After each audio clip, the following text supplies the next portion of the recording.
Good morning बच्चों। आप सभी का स्वामी दयानंद सरस्वती पर बनाए गए इस ई लेक्चर के पार्ट 3 में स्वागत है।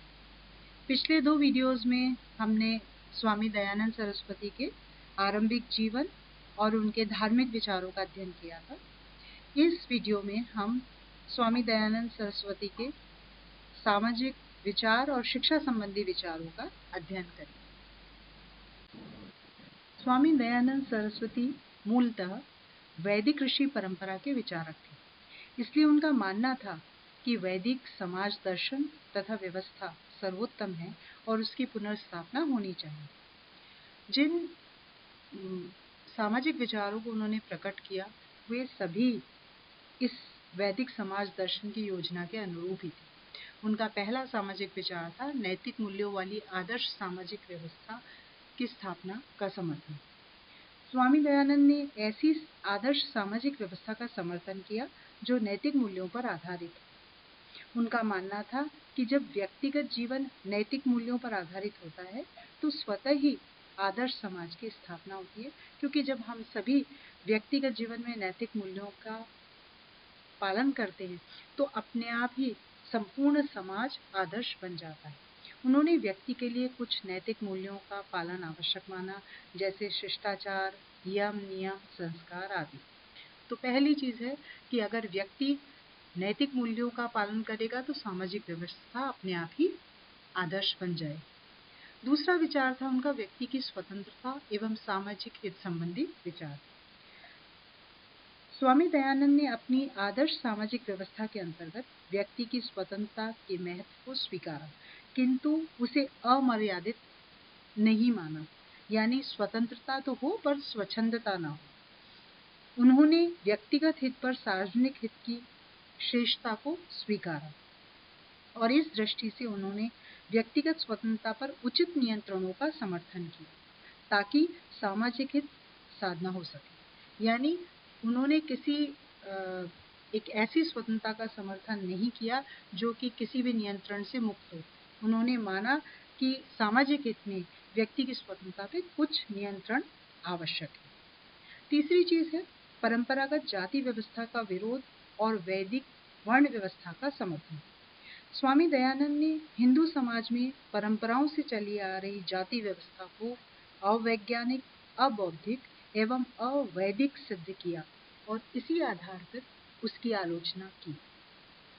उन्होंने कहा कि परंपरागत जाति व्यवस्था जन्म के आधार पर व्यक्तियों के कार्यों, कर्तव्यों, अधिकारों तथा उसकी सामाजिक स्थिति का निर्धारण करती है, जो न केवल अन्यायपूर्ण है अपितु उसे भारत के पतन का सबसे प्रमुख कारण उन्होंने माना।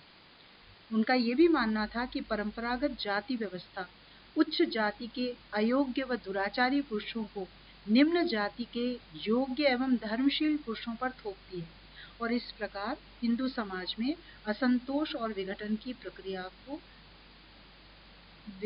असंतोष की प्रक्रिया जन्म लेती है। अतः उनका मानना था कि इस परंपरागत जाति व्यवस्था के स्थान पर वैदिक वर्ण व्यवस्था को अपनाया जाना चाहिए।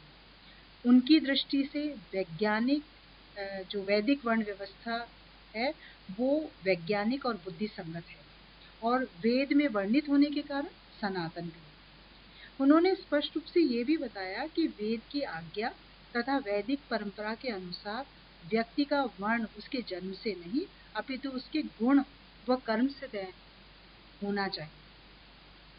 स्वामी दयानंद ने वर्णाश्रम समाज व्यवस्था में कुछ सुझाव दिए और वो सुझाव इस प्रकार थे, जैसे कि पहला, गुण और कर्म की दृष्टि से एक वर्ण दूसरे वर्ण से जितना अधिक श्रेष्ठ होता है उसके सामाजिक अधिकार भी उतने ही होने चाहिए, पहली चीज। दूसरी चीज, वर्ण के अनुसार दंड की व्यवस्था होनी चाहिए, अर्थात जिस वर्ण को जितने ज्यादा अधिकार मिले उन्हें अपराध करने पर उतना अधिक दंड मिलना चाहिए। तीसरी चीज, उच्च वर्णों को हीन वर्णों पर अत्याचार करने का अधिकार नहीं मिलना चाहिए। इस आधार पर उन्होंने वर्ण के व्यवस्था पे आधारित कई बुराइयां जैसे छुआछूत और या अस्पृश्यता की परंपरा का भी विरोध किया, क्योंकि ये जो बुराइयां थी वो वर्ण व्यवस्था से उत्पन्न होती थी, तो उन्होंने उनका भी स्पष्ट तौर पे विरोध किया। तो इस प्रकार उन्होंने परंपरागत जाति व्यवस्था का विरोध किया, लेकिन उन्होंने वैदिक वर्ण व्यवस्था का समर्थन किया, क्योंकि बहुत सारे विद्वान आगे चल के भी ये मानते रहे कि जाति बाद में वर्ण व्यवस्था के साथ जोड़ी गई, मूल वैदिक जो स्वरूप था वर्ण व्यवस्था का उसमें जाति का प्रावधान नहीं था। उसके बाद उन्होंने वैदिक आश्रम व्यवस्था का भी समर्थन किया। स्वामी दयानंद ने वैदिक परंपरा के अनुसार 4 पुरुषार्थ, यानी कि प्रत्येक व्यक्ति के 4 उसको काम करने चाहिए अपने जीवन में, और वो है धर्म, अर्थ, काम, मोक्ष को स्वीकारा, और इसकी सिद्धि के लिए 4 आश्रमों की व्यवस्था का समर्थन किया, यानी ब्रह्मचर्य, गृहस्थ, वानप्रस्थ और संन्यास आश्रम। आश्रम व्यवस्था में व्यक्ति की सामान्य आयु 100 वर्ष मानते हुए उसके जीवन को 25 वर्ष के 4 कालखंडों में विभाजित किया गया, और इस आधार पर 4 आश्रमों का निर्माण किया गया। पहला आश्रम ब्रह्मचर्य, जो 25 वर्ष तक, जन्म से 25 वर्ष तक रहता है। दूसरा आश्रम गृहस्थ आश्रम, जो 25 से 50 वर्ष की अवस्था तक। तीसरा आश्रम वानप्रस्थ, जो 50 से 75 वर्ष की आयु तक। और चौथा आश्रम संन्यास आश्रम, जो 75 से और 100 वर्ष की आयु तक रहता है।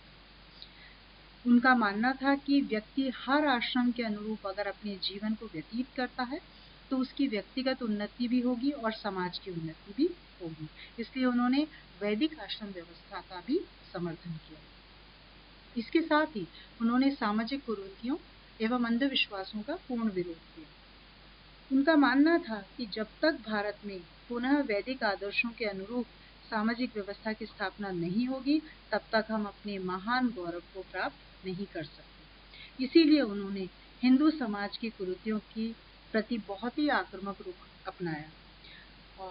उन्होंने जाति व्यवस्था का और अस्पृश्यता की बुराई को वेद और बुद्धि विरुद्ध माना, और शूद्रों के शिक्षण और वेद पठन पाठन का समर्थन किया। आप पहले ही जान चुके हैं कि उन्होंने ये कहा था कि जाति व्यवस्था जो कि वर्ण से बाद में जुड़ गई, उसका उन्होंने पूर्ण विरोध किया, और साथ ही उन्होंने ये भी माना कि वर्ण के साथ ही अस्पृश्यता को भी जोड़ दिया जाता है, क्योंकि शूद्रों के साथ उसमें भेदभाव होता है, तो उसका विरोध भी उन्होंने किया।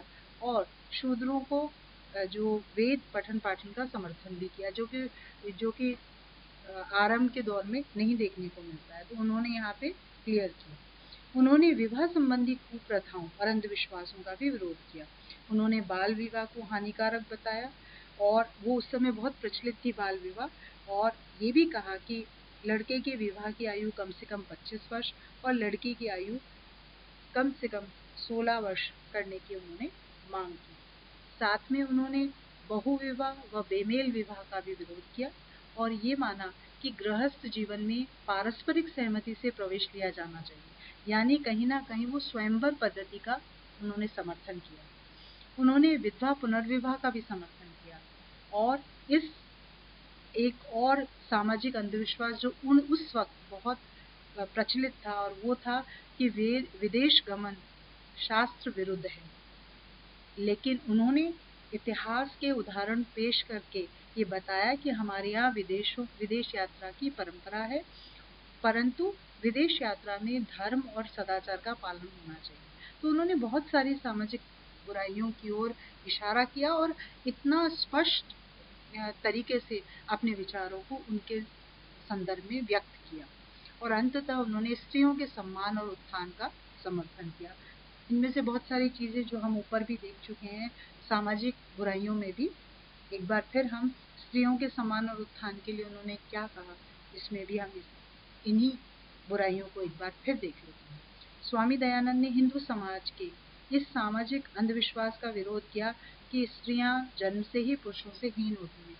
ये जो एक ऐसी बुराई है या एक ऐसी सोच है जो कि आज तक भारतीय समाज में और दुनिया भर में प्रचलित है कि स्त्रियां जन्म से ही कमतर होती हैं पुरुषों से, उस बुराई का उन्होंने उस वक्त विरोध किया जबकि इस तरह की बात की कल्पना नहीं की जा सकती। उन्होंने हिंदू जो धर्माचार्य थे उनके स्त्री को लेके जो अनुदार विचार थे उसका भी खंडन किया और स्त्री पुरुष समानता का समर्थन किया। इसके साथ ही उन्होंने बाल विवाह, बेमेल विवाह और जैसी बुराइयों का विरोध किया और ये माना कि ये औरतों की स्वतंत्रता के मार्ग में बाधाएं हैं।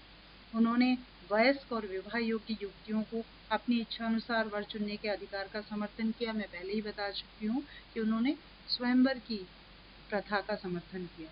उन्होंने पर्दा प्रथा का विरोध किया, सती प्रथा का विरोध किया और विधवा के पुनर्विवाह को भी शास्त्र सम्मत माना। तो इसलिए स्त्रियों की सम्मान और उत्थान से के जो विचार है उनका उन्होंने पूर्ण समर्थन किया और बहुत स्पष्ट रूप से अपने मंतव्य और अपने विचारों को इस संदर्भ में व्यक्त किया। अभी हमने स्वामी दयानंद सरस्वती के सामाजिक विचारों का अध्ययन किया और अब हम पढ़ेंगे उनके शिक्षा संबंधी विचार। और सबसे पहले शिक्षा का अर्थ या उपयोगिता और उद्देश्य उन्होंने क्या बताया। स्वामी दयानंद के अनुसार शिक्षा का अर्थ है शिक्षा जिससे विद्या, सभ्यता और धर्मार्थ की बढ़ोतरी हो और अविद्यादि दोष छूटे, वही शिक्षा है। अतः विद्या सत्य और असत्य, यथार्थ और मिथ्या ज्ञान में भेद स्पष्ट करने का सर्वोत्तम साधन है। शिक्षा विद्यार्थी के शारीरिक, मानसिक, बौद्धिक एवं चारित्रिक विकास में सहायक होती है और इसलिए उन्होंने यह भी माना कि भारत के धार्मिक, सामाजिक, आर्थिक, राजनीतिक क्षेत्र में पतन का एक प्रमुख कारण शिक्षा का अभाव है। इसलिए शिक्षा के द्वारा एक आदर्श एवं व्यवस्थित समाज की स्थापना हो सकती है और इसीलिए शिक्षा बहुत आवश्यक भी है। तो इसलिए उन्होंने शिक्षा के महत्व को समाज में स्थापित किया और ये माना कि जो भी समस्याएं हैं उनका निराकरण शिक्षा के माध्यम से ही हो सकता है। दूसरी चीज, उन्होंने शूद्रों एवं स्त्रियों सहित सभी की शिक्षा का समर्थन किया। स्वामी दयानंद ने अनिवार्य शिक्षा के सिद्धांत का प्रतिपादन किया। उन्होंने मनुस्मृति का अनुसरण करते हुए राज्य का दायित्व बताया कि वो सभी वर्णों के बालक एवं बालिकाओं की निःशुल्क शिक्षा का प्रबंध करे और जो माता पिता 5 या 8 वर्ष की आयु पूरी होने पर भी अपने बालक को विद्यालय न भेजें, उसे राज्य के द्वारा दंडित किया जाए। ये उल्लेखनीय है कि दयानंद ने 3 वर्णों के बालकों के साथ शूद्र वर्ण के बालकों को भी शिक्षित किए जाना अनिवार्य माना। यानी जबकि मनुस्मृति में और बाद के ग्रंथों में शूद्र वर्ण को शिक्षा से वंचित करने की बात की गई थी, इस समय दयानंद सरस्वती ने इस विषय पे स्पष्ट मत दिया कि 3 वर्णों के बालकों के साथ शूद्र वर्ण के बालकों को भी शिक्षित किया जाए। इस समय तक किसी भी वर्ण की बालिकाओं को अनिवार्य शिक्षा का अधिकार नहीं था। मतलब शूद्रों को, पुरुषों में तो शूद्र बालकों को शिक्षा का अधिकार से वंचित रखा गया था, पर चारों ही वर्णों में किसी भी बच्चियों को या बालिकाओं को अनिवार्य शिक्षा का अधिकार नहीं दिया गया था। तो दयानंद सरस्वती ने चारों वर्णों की बालिकाओं को शिक्षित किए जाने का समर्थन किया और उनकी शिक्षा पे बल दिया। तीसरी चीज थी गुरुकुल प्रणाली का समर्थन और सह शिक्षा का विरोध। स्वामी दयानंद ने बालक बालिकाओं की शिक्षा के लिए प्राचीन गुरुकुल पद्धति का समर्थन किया। उन्होंने बालक बालिकाओं की सह शिक्षा का विरोध किया, जिसे ब्रह्म समाज ने उचित माना था। स्वामी दयानंद ने 5वें और 8वें वर्ष के बाद किसी भी लड़के या लड़की को घर में न रखने का सुझाव दिया। पहले ही वो ये कह चुके थे कि राज्य के द्वारा उसे दंडित किया जाना चाहिए जो अपने 5वें और 8वें वर्ष के बाद भी बच्चे को शिक्षा के लिए ना भेजे। और विद्या अध्ययन के लिए उन्होंने गुरुकुल को बहुत आवश्यक माना। उन्होंने गुरुकुल के संदर्भ में स्पष्ट लिखा कि विद्यालय जो हैं या गुरुकुल जो हैं नगर या गांव से 4 कोस दूर हों और एकांत में हों। लड़के लड़कियों का विद्यालय एक दूसरे से 2 कोस दूर होना चाहिए। वो किसी भी रूप में सह शिक्षा के समर्थक नहीं थे। उन्होंने तो यहाँ तक भी कहा कि लड़कियों के स्कूल में भी जितनी भी जो शिक्षिकाएं हैं और स्टाफ है वो महिलाएं हों और लड़कों के स्कूल में सभी शिक्षक और स्टाफ पुरुष होना चाहिए और सभी अपने अपने विद्यालयों में ब्रह्मचर्य का पालन करें। उन्होंने यह भी कहा कि सभी विद्यार्थियों को एक जैसे वस्त्र यानी कपड़े या ड्रेस, भोजन, आसन एक ही तरह के दिए जाने चाहिए ताकि सभी विद्यार्थियों को बिना किसी भेदभाव के समान व्यवहार के साथ रखा जा सके, चाहे बच्चा किसी राजा का हो या वो किसी दरिद्र या गरीब की संतान हो, कोई शिक्षा में भेदभाव नहीं होना चाहिए। उन्होंने यह भी कहा कि अध्ययन पूर्ण होने तक बच्चों को अपने माता पिता से मिलने नहीं दिया जाना चाहिए, केवल उनके बीच में पत्राचार हो सकता है ताकि विद्यार्थी सांसारिक चिंताओं से मुक्त होकर अपने केवल अध्ययन पे ही केंद्रित हो सके। इसके अलावा उन्होंने इस गुरुकुल प्रणाली को पूरी तरह से वैदिक रीति से चलाने का समर्थन भी किया और इसके लिए उन्होंने एक पाठ्यक्रम भी निर्धारित किया जिसको हम आगे पढ़ेंगे। लेकिन इससे पहले हम ये देखें कि उन्होंने शिक्षकों एवं विद्यार्थियों के गुण एवं आचरण के नियमों के बारे में भी कहा। स्वामी दयानंद ने शिक्षकों एवं शिक्षिकाओं के गुणों पर विचार करते हुए उनके उत्तम और अधम प्रकारों का उल्लेख किया। उन्होंने ये माना कि आत्मज्ञान से संपन्न, निरासक्त भाव रखने वाले, कर्मशील, धर्मज्ञ, धैर्यवान, श्रद्धालु, सदाचारी, सद्गुण संपन्न शिक्षक होने चाहिए। मतलब शिक्षकों में बहुत सारे योग्यता या गुणों की बात उन्होंने की और उन्होंने कहा जितना शिक्षक सदाचारी होगा उतना ही आनंद में वृद्धि होगी। जहाँ शिक्षक सद्गुणहीन होगा वहाँ पे अविद्या, अधर्म, कलह, विरोध, दुख में वृद्धि होगी। उसी तरह उन्होंने ये भी कहा कि केवल शिक्षक को ही योग्य होने की या गुण संपन्न होने की आवश्यकता नहीं है, विद्यार्थी को भी गुणवान होना चाहिए। और इसलिए उन्होंने कई सारे ऐसे अवगुण जो जिनसे विद्यार्थी को दूर रहना चाहिए उसकी भी बात की, जैसे कि विद्यार्थी को आलस्य से, नशे से, मोहग्रस्तता से, चपलता से, अहंकार से बचना चाहिए। तो विद्यार्थी को भी गुणवान होने के लिए उसको भी कुछ नियमों का या आचरण संबंधी नियमों का पालन करना चाहिए। इसके साथ ही जैसा मैंने अभी जिक्र किया, न केवल आश्रम व्यवस्था की बात की, उन्होंने शिक्षा के पाठ्यक्रम को भी की भी एक रूपरेखा दी। स्वामी दयानंद ने सत्यार्थ प्रकाश, संस्कार विधि तथा ऋग्वेद आदि भाष्य भूमिका में वैदिक शिक्षा के आदर्शों के अनुरूप एक पाठ्यक्रम का भी विधान किया। उन्होंने पाठ्यक्रम भी बताया और इसमें क्या क्या था पाठ्यक्रम में। सबसे पहले तो उन्होंने कहा कि भाषा के वर्णों के उच्चारण की विधि और व्याकरण का ज्ञान कराया जाए। दूसरा, चारों वेद, षड दर्शन, उपनिषद, ब्राह्मण ग्रंथ और मनुस्मृति, वाल्मीकि रामायण आदि ग्रंथों का अध्ययन कराया जाए। फिर उन्होंने कहा कुछ लौकिक विद्याओं उनको भी पाठ्यक्रम में सम्मिलित किया जाए, जैसे कि वैद्यक यानी जो चिकित्सा शास्त्र से जुड़ा हुआ था। फिर धनुर्वेद, गांधर्व वेद जो संगीत से जुड़ा है, राजविद्या यानी राजनीति से, यंत्र विद्या, शिल्प शास्त्र, ज्योतिष, भूगोल, भूगर्भ शास्त्र, ये जो सारे लौकिक विद्याएं थी उनका भी अध्ययन। उन्होंने संस्कृत के साथ हिंदी भाषा के अध्ययन पर भी बल दिया और देशज भाषाओं यानी विभिन्न भारतीय भाषाओं के अध्ययन पर भी बल दिया। और अंततः उन्होंने जीवन पर्यंत ज्ञानार्जन का समर्थन भी किया। उनका ये जीवन पर्यंत ज्ञानार्जन का तात्पर्य है कि उन्होंने कहा कि गुरुकुल में शिक्षा की प्राप्ति के बाद आचार्य के द्वारा जब छात्र का दीक्षांत संस्कार कर दिया जाता है, उसके बाद उसको कुछ उपदेश दिए जाते हैं गुरु के द्वारा, और वो उपदेश हैं कि सत्य बोलें, धर्म का पालन करें यानी सत्यवद, धर्मचर्य, और स्वाध्याय में कभी प्रमाद ना करें। स्वाध्याय मतलब स्वयं के सुख के लिए और स्वयं के लिए जो अध्ययन करने का कार्य वो करता रहे।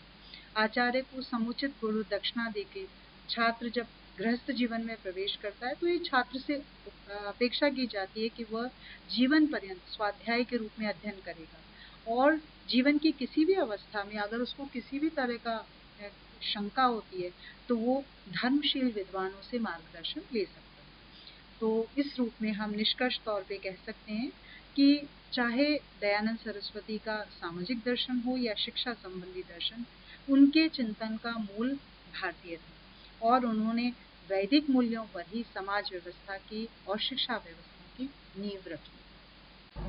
धन्यवाद।